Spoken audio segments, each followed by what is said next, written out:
ज़रूरी है, आपसे रिक्वेस्ट है कि जब आप एक्स मुस्लिम थी, तो ज़ाहिर-सी बात है आपने नमाज़ें पढ़ी होंगी और यानी दुआएँ याद की होंगी, तो कौन-सी सूरा आपको याद है, क्या है? ज़रा हमें बताइएगा।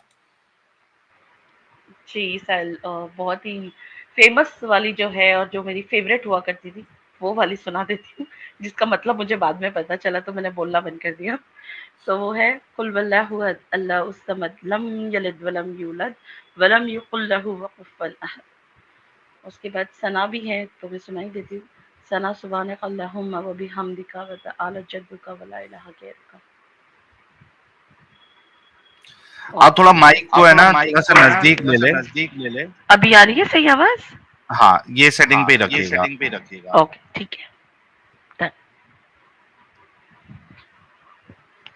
ओके, तो आई थिंक मैं अपनी स्टोरी स्टार्ट कर देती हूँ साहिल, कि कैसा रहा मेरे ये 12 साल का सफर। जी, तो प्लीज़। Ji, please. यस, तो मैं जो जिस घर में मैं पैदा हुई हूँ, तो मेरी मॉम जो थी, शी वॉज हिंदू, ब्राह्मण फैमिली से। और क्योंकि मेरे नानी नाना सब हिंदू ही थे, मेरे डैड मुस्लिम हैं। और उन्होंने मेरे मॉम से शादी करने के बाद ऑफ कोर्स मेरी मॉम जो है वो कन्वर्टेड इनटू इस्लाम हो गई। और शायद बचपन से लेके जब मैं अपना, मतलब मैं बचपन अपना जब देखती हूँ अभी और तब का, तो मुझे एक डिफरेंस और एक मेंटालिटी में एक वास्ट डिफरेंस समझ में आता है। क्योंकि हमारी जो फैमिली है, तो ये होता है ना, हन्नफई है, शाफई है, 24 है, ये है, तो हम 24 थे। तो डैड हमें मजार वगैरह पे जाने के लिए हमेशा मना करते थे, लाइक हम दरगाह वगैरह नहीं जाते। तो उन्हें वो धागा बांधना, ये सारी चीजें बिल्कुल पसंद नहीं थी। तो उतना हमें समझ में आता था कि वहां नहीं जाते, बट क्यों नहीं जाते उसका एक्सप्लेनेशन नहीं था। और ऑफ कोर्स कोई सवाल पूछो तो जैसे आपको पता है वो कभी करेक्ट नहीं मिलता। तो हमने जो बोल दिया वो बोल दिया वाला हिसाब था।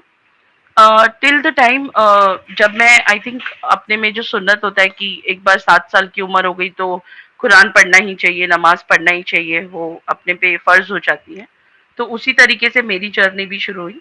बचपन से तो वो अलीफ बे ते का पारा थमा देते हैं, लेकिन वो क्यों पढ़ना है, क्या पढ़ना है, वो टाइम पे समझ नहीं होती। बस पता है आपको अल्लाह के सिवा कोई माबूद नहीं बोल के आप शुरू हो जाते हो। और वही प्रोसेस चलता गया काफी टाइम तक। लेकिन ऑफ कोर्स एक इंटरनल फीलिंग इस सबको ही अलग होता है, राइट? तो मॉम को जब मैं देखती थी तो मुझे मॉम को देख के बड़ी डाउट आती थी, बिकॉज उनके माथे पे वो जो गोंदा हुआ होता था हरा कलर का, उधर उनको चटका दिया हुआ था ताकि वो जो गोंदा हुआ हरा है वो निकल जाए। और मेरे दिमाग में एक क्वेश्चन हमेशा उनके लिए रहता था कि ये क्यों है। तो वो बोलते थे कि मुझे अल्लाह ताला का मतलब ये दिया है पनिशमेंट, क्योंकि वहां पे मैंने गलत ये किया था। तो वो मेरे दिमाग में था एज अ किड। तो वो तो उतना तक ठीक था। लेकिन जब फिर बाद में मुझे मौलाना पहले एक पढ़ाने आते थे कुरान वगैरह, तो हम कुरान पढ़ने जाते थे। तो वो ना थोड़े टाइम बाद ना थोड़ा सा मारने लगते थे, मतलब अगर याद नहीं होता था, जैसे 5 कलमा जो था वो मुझे थोड़ी डिफिकल्ट होती थी याद करने में, तो वो रट्टा करवाते थे। मतलब तोता होता है ना कि ये पढ़ो, यही प्रॉब्लम है, ये पढ़ो, ये सीखो। मतलब उसका मायने आपको पता नहीं होता, उसका मीनिंग क्या है, उसका हाथ पैर क्या है, कुछ नहीं पता है आपको। लेकिन आपको वो याद करना है बाय हार्ट, ताकि कल को आपको कोई पूछे तो आपको बस मुंह जबानी चटर चटर आप बोलते जाओ। तो 2-3 दिन आई थिंक हो गए थे। तीसरे दिनों मुझे फोर्थ डे बहुत गुस्सा है, तो मैंने वो मौलाना को ही मार दिया था।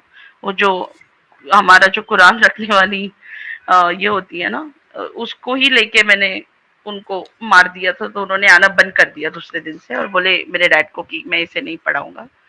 एंड देन मेरी दादी ने शुरू किया हमें पढ़ाना। अगेन वो स्टार्टिंग फ्रेज था अम्मा पारा, then Quran and stuff like that. तो हमारा घर का थोड़ा सा बैकग्राउंड बता दूं कि हम ना थोड़े से मॉडर्न है। हमारे घर में कोई ऐसे बुरखा विरखा का ऐसे कुछ रिस्ट्रिक्शंस नहीं है, पर्दा का रिस्ट्रिक्शंस नहीं है। काफी कुछ चीजों में ओपन माइंडेड फैमिली है। हदीस हमने ज्यादा पढ़ी नहीं, क्योंकि हमको हमेशा हदीस से थोड़ा दूर रखा गया। आई थिंक बिकॉज दे सबको घर में पता था द रीजन वाई, या उन्हें ही नहीं पढ़ना था उस चीज को। But Quran was something very much close. बोलते हैं ना, कुछ अच्छी चीज जो लेनी थी ना, वही हमको बार बार रिपीट की जाती थी। जहाँ तक अभी मैं समझती हूँ कुरान को, कि उसमें और भी काफी कुछ है। वो चार पांच एक रिपीटेड चीज होती थी कि ये ऐसा होगा, वैसा करोगे तो ऐसा होगा, बैठने की दुआ, उठने की दुआ, सब चरी की चप्पल पहनने की दुआ। तो ये सब तो बेसिक हमको मतलब सिखाया था। बट देन इवेंचुअली जब मैं थोड़ा बहुत कुछ समझ पाई, तो मुझे लगा नहीं यार, लाइक ऐसा क्यों है, ये तो मतलब गलत है ना, मतलब ये ऐसा नहीं होना चाहिए। तो मैं बहुत क्वेश्चन करती थी, क्योंकि मैं छोटी थी घर में। और मेरी बड़ी बहन तो मतलब वो जैसे तैसे जो बोलते थे वो फॉलो करते थे। बट मुझे थोड़ी सी ना डिफिकल्ट थी, क्योंकि मैं स्कूल जाती थी। मैं तभी वो टाइम पे मेरे को डांस का बड़ा शौक था। तो जैसे पता है कि dance is not allowed, but still मैं करती थी, क्योंकि मुझे पसंद था। और घर में डैड और मॉम इस मामले में सपोर्टिव थे कि नहीं, वो करती है तो उसे करने दो, जबकि दादी दादा का प्रेशर था कि ये मत करने दो। तो एक टाइम आया जब किसी ने मुझे देखा और ऑफर किया एक एड में काम करने के लिए। तो मुझे ऑफ कोर्स दादी दादा का ये आया कि नहीं, हमने हज किया हुआ है तो इट्स नॉट अलाउड। तो वो एक करियर अपॉर्चुनिटी मेरे हाथ से वो टाइम पे चली गई, जिसका आज तक आंसर नहीं मिल पाया कि मेरे साथ क्यों किया गया वो। और वो बहुत ही अगेन, उस टाइम के बाद मैंने शायद छोड़ दिया उस चीज में इंटरेस्ट रखना, क्योंकि मेरा दिल इतना टूट गया था कि फिर मेरे को नहीं करना है करके अब ये, तो मैंने वो स्टॉप कर दिया।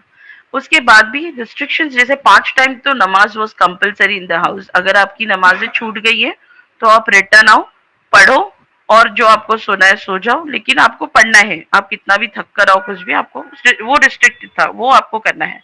आप नमाज नहीं छोड़ सकते, भले कजा हो जाए, लेकिन आपको पढ़ना है। उसके बाद जब थोड़ा सा, जब हम मेच्योर इनफ हो गए जैसे, तो उसके बाद थोड़ा थोड़ा बहुत चीजें जो है हमको बताई गई। जैसे कि जैसे हम लोग को लालच देते हैं ना, तो मुझे अभी भी याद है, कुरान अगर हम खत्म करते थे, हमारा कंपटीशन लगता था बहनों के साथ कि आपको कुरान खत्म करना है, ठीक है। तो हम लोग की कंपटीशन लगती थी बहनों की, कि रमजान में जो है ज्यादा कुरान कौन खत्म करेगा पूरे 30 पारे। तो हम लोग 2-3 बार ऐसे कर लेते थे, दिन रात पढ़ पढ़ के। लेकिन अभी भी मायने पता नहीं थे, खाली ये पता था कि वो एक स्टोरी है और वो अरबी में पढ़ी जाती थी। तो बस एक रट्टे पॉपेट की तरह, जितना मैं जानती हूँ वही पढ़ते थे। और अभी भी मैं गारंटी देती हूँ, अगर मैं पूछ लूंगी घर पे की बहनों से, तो मुझे नहीं लगता किसी को इसका आंसर पता होगा कि उसमें पूरा क्या लिखा हुआ है, ठीक है। तो वो होती है ना, जो 5 अच्छी चीजें उसमें से उठा लो और बाकी सबको इग्नोर करो। आई थिंक वही वाला मेंटालिटी फॉलो किया है, क्योंकि मुझे याद है जहां से मैं आती हूँ, हम भी एक कन्वर्टेड मुस्लिम ही होंगे कोई टाइम पे, बिकॉज हमारा जो गांव है मुंबई से बहुत नजदीक में है, और वो बहुत ही फेमस प्लेस है। तो वहां से जितने भी लोग हैं, इतना पता है, क्योंकि मैंने मेरे डैड को सुना है ये बोलते हुए कि हम लोग सारे कन्वर्टेड ही हैं। हमारे जो पूर्वज थे, they were all Hindus kind of. तो इतना तो पता था कि हम लोग कन्वर्टेड है वो टाइम से। उसके बाद लेकिन फिर भी देखो, कभी एक्सेप्ट नहीं किया है 4 लोगों के सामने कि नहीं ये गलत है। तो बोलते हैं ना, एक स्टैंड होता है, क्योंकि उन्हें पता है कहीं ना कहीं, अगर हम जिस समाज में रहते हैं ना, अगर हमने वो चीज छोड़ी ना, तो हमको शायद ना, हमारे को कोई भी पूछेगा नहीं। वो होता है, और वो मैंने एक्सपीरियंस अपनी लाइफ में किया है बहुत अच्छे तरीके से। तो वो जब फ्रेज आया मेरी लाइफ में, क्योंकि मैं सुनती नहीं थी वगैरह, एक इंसिडेंट है मेरे साथ जो हुआ था, जो मैं कभी नहीं भूलूँ। और मैं आज भी लोगों को जब वो शेयर करना होता है तो बताती हूँ, और मुझे अभी भी बहुत बहुत ज्यादा बुरा फील होता है। मेरी मॉम जो खुद एक कन्वर्टेड है, उन्होंने, मैंने, क्योंकि फ्राइडे के दिन मैंने पढ़ा नहीं था कुरान, ओके, नमाज के बाद, और मैं थोड़ी खेलने में बिजी हो गई थी, क्योंकि I was small, I was only in 7th standard, okay. तो उन्होंने मुझे मारा था, वो भी इस तरीके से कि आज भी मेरे लेफ्ट हाथ की जो लास्ट वाली उंगली है वो फ्रैक्चर्ड है, वो टेढ़ी है। मुझे उन्होंने किसने इतना मारा मारा था? था, मेरी मॉम ने, ओह! जो खुद एक कन्वर्टेड मुस्लिम है, सोचो। और आज भी वो उंगली को देखती हूँ तो आज भी उसकी हड्डी टेढ़ी है, साहिल भाई। और इतना फील होता है ना, आज भी याद करो तो बहुत तकलीफ होती है वो बात को याद करके, कि एक चीज के लिए, अब वो मुझे अच्छे से भी समझा सकते थे वो चीज को, लेकिन नहीं, उन्होंने वो चीज प्रेफर किया, क्योंकि आपके एक बार ये चीज दिमाग में ऐसे बैठ जाती है ना पागलों की तरह, ये जो मैं आपके वीडियोस में भी ये जो पागल आ जाते हैं ना, फिर इनका इलाज नहीं होता, क्योंकि ये मेंटली डिस्टर्ब हो जाते हैं ये चीजों से, तो इसका इलाज नहीं है। ठीक है, इनको खुद को समझना पड़ेगा। जैसे मेरे टाइम पे मैंने खुद से समझा है, मुझे कोई समझाने नहीं आया, या मुझे किसी ने बोला नहीं है क्या सही है, मैंने अपनी थोड़ी बहुत हिस्ट्री बोलता है ना, थोड़ा खोदना शुरू किया कि नहीं यार ये तो गलत हो रहा है जो हो रहा है, मुझे समझना पड़ेगा इसको। और ये सीन होने के बाद मैं और ज्यादा हटती गई इन चीजों से कि ये ऐसा क्या चीज है जो इतना रिस्ट्रिक्टेड है, क्योंकि समझ में तो तब भी नहीं आ रहा था, बस रट्टा पोपट की तरह पढ़ रहे थे। आफ्टर 18 तो मैं तो बाहर जॉब विप करने निकल गई थी। कॉलेज टाइम पे भी मतलब मैं इतना इन चीज मैं इतना तो समझ गई थी कि गलत है। ठीक है, इतना तो 100% समझ गई थी कि ये चीज गलत है। अब मैं गलत कैसे समझी थी, क्योंकि जब भी मैं कॉलेज जाती थी, एक बार मुझे एक किसी ने, एक मुस्लिम लड़का था, उसने मुझसे बोला था कि अरे नेहा तुझे शर्म आना चाहिए, तू मुस्लिम है, तू पर्दा नहीं करती है। कॉलेज में ये बात हुआ है, इंसिडेंट हुआ है, क्योंकि मैं आरएम थी कॉलेज में। तो जब ये इंसिडेंट हुआ, मैंने उससे बोला हाँ मेरे घर में कोई नहीं पहनता है, तो ही स्टार्टेड कि तुम लोग जोजक में जाओगे, तुम्हारी इबादत करके कोई मतलब नहीं है, एंड फलाना ढिमकाना। मैंने बोला ठीक है, मेरा ईमान मेरे पास, तेरा ईमान तेरे पास, इतना ही बोला उसे मैंने। और क्योंकि मुझे नहीं लगा कि वो टाइम पे उससे कुछ आर्ग्यूमेंट करना चाहिए जिसके बारे में इतना ये नहीं है, तो मैं इग्नोर किया। उसके बाद कहीं ना कहीं मुझे ऐसा लगता था वो टॉर्चर्ड जो होता है ना, वो कहीं ना कहीं आपको आ जाता है, क्योंकि वो सारे के सारे जो ग्रुप था ना, वो थोड़ा मुझसे डिस्ट्रैक्टेड रहता था कि तू सबको भड़का रही है, तू डांस में क्यों लेके जाती है, हमारी लड़कियों को मत लेके जाओ। तो वो था कहीं ना कहीं, ठीक है तू ये मत कर, करके तू है तो है करती है ना, तो उन लोगों को भी मत ये कर। ठीक है, मैंने वो छोड़ दिया। मैंने वहां से बोला ठीक है फाइन चलो डन, और वो चीज निकल गई। आफ्टर 12th स्टैंडर्ड जब तक मैं समझ पाई और मुझे ऐसा लगा नहीं यार now it's high time and I need to leave the house, because मेरे को बहुत ज्यादा प्रेशर कहीं ना कहीं फील हो रहा था। Okay okay. और उसके बाद एक घर छोड़ दिया था।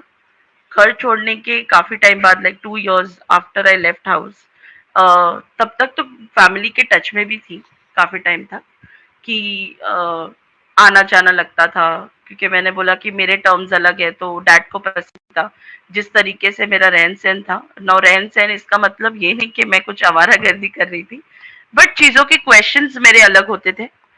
मुझे वो हमेशा वो नाटक जो होता था, वो सर पे दुपट्टा रखो और वो आया है तो अंदर चले जाओ, ये मतलब मुझे वो सब थोड़ा पसंद नहीं था। और काफी मौलाना का भी आना जाना, खाना पीना घर पे हमारे काफी होता था। दिल्ली से भी काफी आते थे घर पे मौलाना, मतलब बैठने बैठने, क्योंकि डैडी एक अच्छे इस पे हैं, स्तर पर है, तो उस हिसाब से बहुत लोग का रिस्पेक्ट अलग था थोड़ा सा घर पे, तो उन्हें पसंद नहीं था, क्योंकि कोई क्वेश्चन कर देगा तो क्या करोगे। तो इसीलिए फिर वो थोड़ा मैं अलग हो गई, क्योंकि मेरा जॉब भी, जो मैंने जैसे ही 18 क्रॉस किया, मैं along with the college I was working as well, क्योंकि मेरे को पहले से ही बिजनेस थोड़ा सा माइंड मेरा पहले से ही उन चीजों में था। बड़ी सिस्टर इतना कुछ नहीं था उनको, वो हमेशा घर पे ही रहना पसंद करते थे, और थोड़ा बोलते हैं ना ज्यादा उनको पर्दा विरदा था, ज्यादा घर के बाहर नहीं जाना, अंदर ही अंदर रहना, वो ज्यादा वो प्रेफर करते थे। मैं थोड़ी सी अलग फेज में थी, थोड़ा इंट्रोवर्ट बोल सकते हो, I was not extrovert but ज्यादा इंट्रोवर्ट। तो जैसे ही घर छोड़ा, उसके बाद मैं घर के बाहर निकलने के बाद काफी टाइम तक आई टूक अ होम रेंट पर, और फिर मैं रहने लगी। And then I was working in a call centre, which is again एक डोमेस्टिक कॉल सेंटर है, बट कंपनी बहुत ही फेमस है, would not name the company, क्योंकि उसमें कंपनी का कुछ प्रॉब्लम नहीं है। वहां पे एक लड़का था कॉल्ड मोसी, and he was my TL. ठीक है, टीम लीड था वो मेरे। अरे बाप रे, वो बंदे को बस पता था कि आई लेफ्ट इस्लाम। ओके, बस जिस दिन उस बंदे मतलब को आपने पता चला, 18 साल में ही आपने इस्लाम छोड़ दिया था? यार आपने 18 साल में इस्लाम छोड़ दिया था, तो आपके घर वालों को पता था ये कि आपने इस्लाम छोड़ दिया है? अब तो वो डिस्क्लोज होना बाकी है, वो तो बाहर होता था ना फिर। अब तो वो डिस्क्लोज होना बाकी है, अब तो हुआ भी नहीं है डिस्क्लोज। तो 19 इज व्हेन मेरे घर में पता चला, बिकॉज मेरे 2-3 फोटोज जो थे वो उन्होंने देख लिए थे। ओके। और जिस तरीके से वो फोटो सामने आया, इट वाज नॉट गुड। तो डैड को कन्फ्रंट मुझे करना पड़ा कि हाँ, मैं कुछ ये सब नहीं करती और मैं करने भी नहीं वाली हूँ। तो उन्होंने मुझे सीधा सीधा बोला, बेटा तेरे रास्ते अलग, मेरे रास्ते, हमारे रास्ते अलग, तू आज से हमारे लिए मर गई। वो दिन है और आज का दिन है। आज 12 साल हो रहे हैं, आज भी मम्मी डैडी की बहुत याद आती है। और देखा तो नहीं है डैड को 12 साल से। खाली कोशिश की है 2-3 बार बर्थडे पे कॉल करने की इनिशियल ईयर्स में, लेकिन उन्होंने फोन कट कर दिया है जब मैंने मेरा नाम लिया है, ये बोल के कि पता नहीं रॉन्ग नंबर है शायद। तो है वो एक दर्द, क्योंकि माँ बाप है, भले वो कैसे भी हो, आप उन्हें दिल से नहीं निकाल सकते।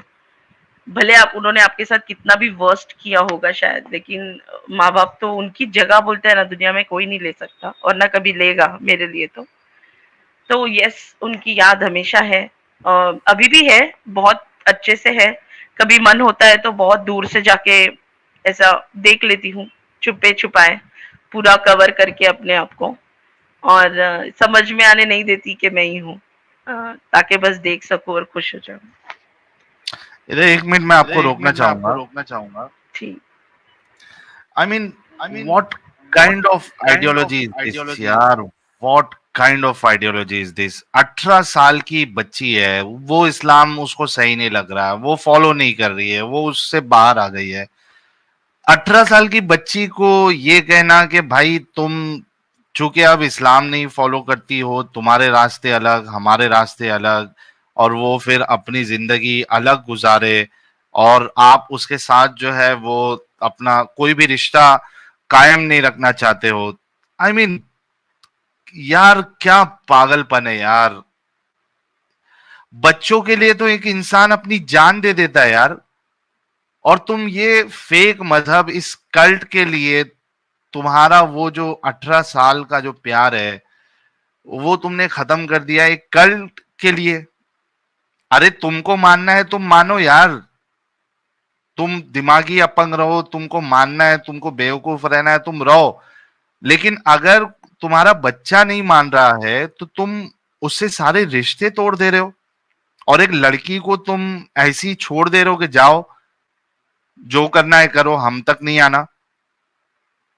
चलो, गुस्सा था, 1 साल गुस्सा, 2 साल गुस्सा, एटलीस्ट उसके बाद तो एक बाप का प्यार, एक माँ की जो ममता है वो जाग जाती है। चल ठीक है यार, नहीं मानना है मत मान, छोड़, तो अपने हिसाब से रहे, लेकिन हम तुमको छोड़ नहीं सकते, हमारा प्यार खत्म नहीं होगा। और इनका 12 साल हो चुका है एंड स्टिल ये अगर कॉल कर रही है अपने वालिद को, अपने डैड को, तो वो बात तक नहीं करना चाहते। सीरियसली सीरियसली बहुत बहुत इसमें पागलपन है, और यही वजह है कि ये लोगों को पता नहीं होती है। जो लोग तारीफ करते हैं ना, बड़े बड़े लोग, वो यूपीएससी या आईएएस की जो कोचिंग देते हैं, वो बहुत इस्लाम की तारीफ करते हैं, कुछ लिब्रांडू तारीफ करते हैं, कुछ सिक्युलर तारीफ करने की कोशिश करते हैं। ये बड़ा प्यारा मजहब है, बड़ा अच्छा मजहब है। ओ भाई, ये है मजहब, ये ऐसा मजहब है जो इस्लाम को ना मानने पे तुम्हारे रिश्ते खत्म कर देता है।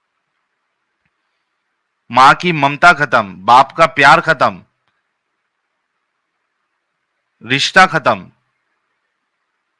तो तुम किस इस हिसाब से इसको जो है ना वो बेस्ट कहते हो, जो रिश्ते तोड़ देता है उसको अगर ना माने तो?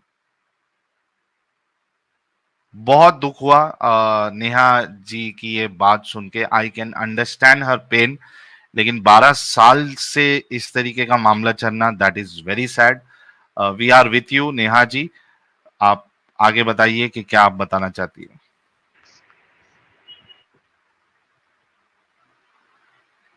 नेहा जी अनम्यूट कर ले। जी साहिल भाई, आवाज आ रही है? आ रही, आ रही। आ रही, आ रही। ओके। सो ये ना खाली मॉम डैड तक भी नहीं रुका। आप यकीन मानो, ये मेरे दादी हैं, दादा है, मेरा बहुत बड़ा फैमिली से हूँ। और मेरे दादा की तो मैं बहुत ज़्यादा स्पेशल, बोलते हैं ना, वो मेरे बिना कुछ काम ही नहीं करते थे। इन पार्ट वो बोलते थे कि she is lucky for me. तो वो भी कहीं छूट गया, उनसे भी उनको देखा नहीं है। दादी दादा है, बुआ है, चाचा चाची है, बहुत बड़ी फैमिली आई टेल यू। और ये तो सब बहुत अच्छे से रहते हैं मिलकर, बट मैं छूट गई हूँ। बड़ी बहन है, बहुत छुप छुपाए मुझसे बात करती है बेचारी। और जब बात करेगी तो वो सोच समझ के करती है कि कोई आसपास ना हो, क्योंकि उसने एक बारी मेरा नाम निकाल दिया था तो उससे बात करना बंद कर दी थी। जबकि उन्होंने मुस्लिम में ही शादी की है, जो मेरे जीजू है। और टचवुड उनको 2 लड़के हैं।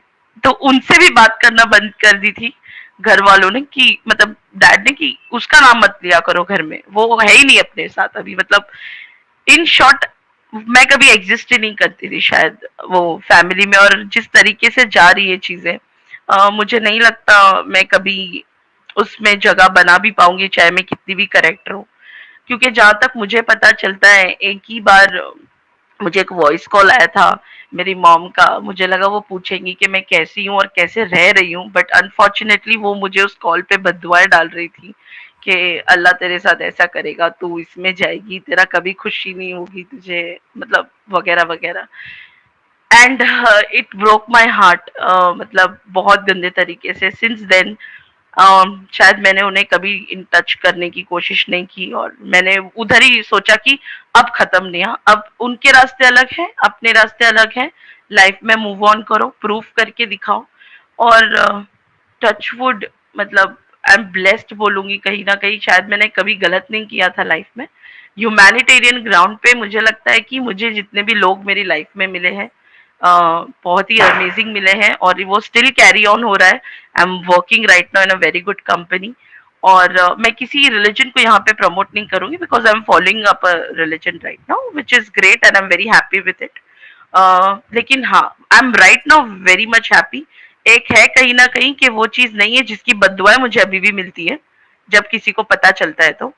और काफी कुछ ऐसी चीजें हैं जो हुई है, लेकिन अब वो बोलता है ना, आपको इग्नोर करना पड़ेगा।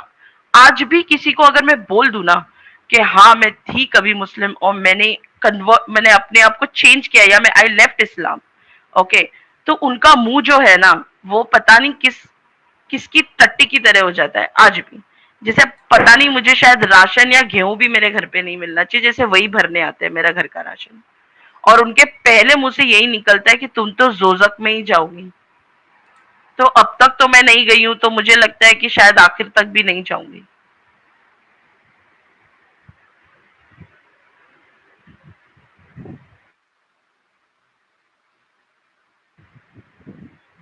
हेलो साहिल भाई। जी जी, सुन रहा हूँ मैं, जी आप जी सुन बताते रहा हूँ मैं, जाइए। आप बताते जाइए। ठीक है। तो ये तो एक फ्रेज था। ऑफिस के तौर पे अगर मैं बताऊं, तो ऑफिस के यहाँ पे भी मुझे काफी बैकस्लैश मिला है। अभी रिसेंट वाले नहीं, जब स्टार्टिंग में इनिशियली जब मैंने चेंज किया था, जब मुझे जवाब देना नहीं आता था। और जब आप स्टार्टिंग स्टार्टिंग में होते हैं ना, मैं बता दूं, डर, अगर आप डर गए ना, ये आपको खा जाएंगे सच में। अगर आप डर गए तो, अगर आपने इनको उल्टा जवाब देना सीख लिया ना लाइफ में, आपने समझो सब कॉन्कर कर लिया। मुझे ये भी पता है आज, इस वक्त, पता नहीं कितनी वहां पे लड़कियां बहनें मुझे सुन रही होगी, और उन्हें लग रहा होगा कि ये डेयरिंग कैसे। ट्रस्ट मी, अगर आपके सोच और विचार अच्छे हो तो आप लाइफ में कुछ भी पॉसिबल कर सकते हो। ठीक है, आपको नहीं जरूरत है, अगर आपको वो कल्ट में नहीं रहना है, आप एक्सेप्ट कर लो। अगर फैमिली कन्विंस्ड हो जाती है तो ठीक है, अगर नहीं होती है तो फिर तो जो हाल, मतलब हाल तो नहीं बोलूंगी, टचवुड थोड़ा लाइफ के स्टार्टिंग फेज में मुझे तकलीफ हुई, like 4 5 5 years I would say, बहुत स्ट्रगल किया है लाइफ में। लेकिन after that 5 years it was good, amazing. और अभी भी काफी चीजें नया नया सीख रही हूँ। तो मैंने बीच में भी सवाल किया था कि, मतलब मेरे को अभी भी सवाल आते हैं और अभी भी मैं सोचती रहती हूँ। एक्स मुस्लिम नेहा रखने का जो मेरा मकसद था, it was I changed when मैंने साहिल भाई का इंटरव्यू देखा ऑन एनडीटीवी। तब जाके मुझे लगा कि अरे, मतलब इन मौलाना को प्रॉब्लम है एक्स मुस्लिम रखने से, राइट? तो क्यों ना रखा जाए, इनको होने दो प्रॉब्लम। तो तब जाके मैंने मेरा नाम चेंज किया, और नाउ मैं अगर कोई पूछता भी है तो मैं बोलती हूँ हाँ मैं थी किसी जमाने में, अब नहीं हूँ, आई क्विट, मुझे वो कल्ट में रहना ही नहीं है। तो अब कोई जब सवाल भी करता है तो मैं उसे काफी ज्यादा आंसर भी दे पाती हूँ। और प्रॉब्लम्स तो आएंगी, लेकिन हाँ जैसे जैसे अभी 12 साल तो हो गए, अभी ये 13th ईयर काउंटिंग पे है मेरा। It's going good, I am happy कि मैंने वो छोड़ दिया। इसमें कोई भी मतलब मुझे ऐसे बोलते हैं ना गिल्ट फीलिंग है, ऐसा कुछ भी नहीं है लाइफ में। यस साहिल भाई। जी।